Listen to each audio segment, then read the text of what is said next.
Everyone, look, I had something come into the shop the other day, and I'm sorry, but I already had to start working on it, but I know it's going to be a good project as well, so I wanted to show y'all as well. Pretty much, this is a Colt revolver, and the customer was honest. When he went off to college, his dad gave him this gun, and he pretty much put it in a sock and forgot about it for like 20 years. So let me show you what it looks like now. So this is it. I took the grips off, right? And you see the grips are just in very poor shape cosmetically, but they're still good and firm, right? And then here's the gun. And look, the cylinder does not rotate, right? The cylinder release does not move. The hammer does not move. The trigger does not move, right? And full disclosure, I actually took a brass punch, this brass punch here, and just tapped this a few times to get it open. And then I had to tap this cylinder with the same punch a few times just to get it to open. Now, why did I do all of that? Why? Because I have a sonic cleaner, and there is not only rust here, but there's a lot of gunk here. So I'm hoping with the sonic cleaner and that's vibrations, I'm actually able to not only get a lot of the rust and gunk off, but I'm also hoping that maybe it'll start loosening things up as well. If not, that's fine. I've got a vat of oil. I'll drop it in. So stand by. All right, so here's my sonic cleaner that I use. I use their cleaning solution, all that fun stuff, and I'm just gonna sit here and try to do this one-handed and drop this in. Now this water, I've used a few times. You see it's kind of dirty, but not really that bad.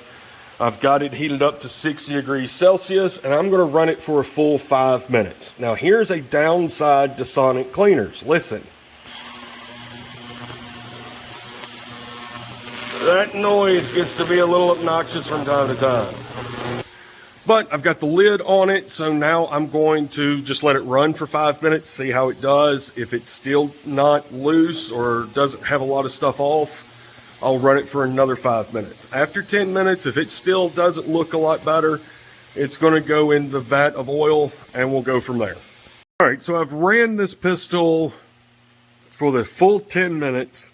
And then I went ahead and in that they give you, basically it's water displacing fluid. They call it lubricant. We're not getting into that. But I ran it for a full 20 minutes to really get lubrication in and get it done. And then for me to actually sit here and start disassembling it. Yeah, all of that didn't really work. I still had to go after it with some PB Blaster and that kind of thing. And then, as you can kind of tell, which it's not really going to focus very well, right? There we go. I damaged the screws getting them out, and the reason is, which I've kind of gotten that one a little wet just in my fingers, but you can sit here and see, hopefully, come on, focus. All right. These threads are still bone dry, even after soaking it in PB Blaster and running it through the sonic cleaner and everything else. These screws are still just bone ass dry, okay? So, let me show you what else I've done so far.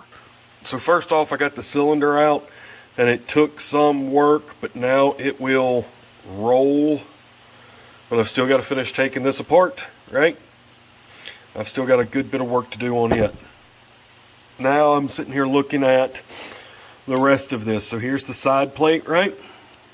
And there is the actual cylinder lock release, right? You can see the spring in there, okay? And you see it's just nasty, right? And then we look in here. Now, theoretically, I should be able to cock that hammer because I'm not seeing anything in the way. That's kind of, well, no, I can't. because that's bent, right? So that's broken. I'm going to have to figure out how to get that out and fix that, because that, yeah, is part of the cylinder lock. So yeah, that probably happened with me trying to lightly tap this open, but everything else is just not wanting to move. So yeah. All right, so this is part of the job that I really and truly do hate sometimes. So right here, I'd love to be able to show, you know, where I re-blued it, to where, you know, I cleaned up the grips really well and went out and even shot it, but that's not going to happen.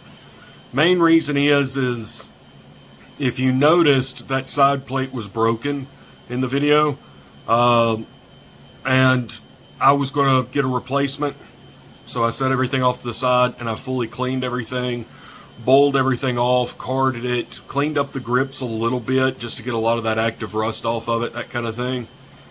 And then I contacted the customer, right? And the customer, after being informed that a new side plate was going to be $50, decided to just stop all work. He wanted me to stop everything and not worry about it anymore, so on and so forth. And I tried to explain to him that if that does happen, if he does want to go with that, understand you cannot shoot this gun, plain and simple. He understood that. So I went ahead and just put everything back together, the best that could be with that side plate being broken. And yeah, waited for him to come by and pick it up. Now, unfortunately, that does happen from time to time, okay? It sucks. I hate it, because I wanted to get the thing back up to beautiful working condition and be able to take it out and shoot it a little bit.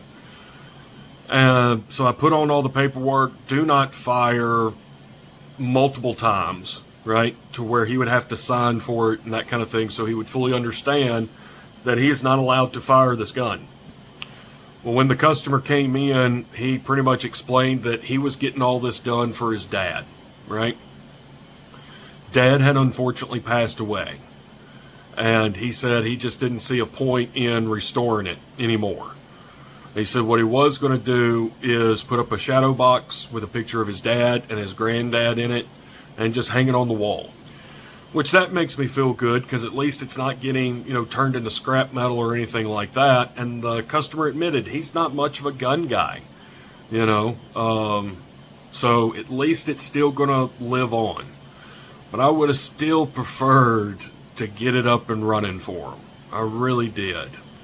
But like I said, this kind of thing happens from time to time, so anyways, I'll try to get another revolver in here that's kind of cool, kind of neat, kind of different, and yeah, I hope y'all enjoyed this video.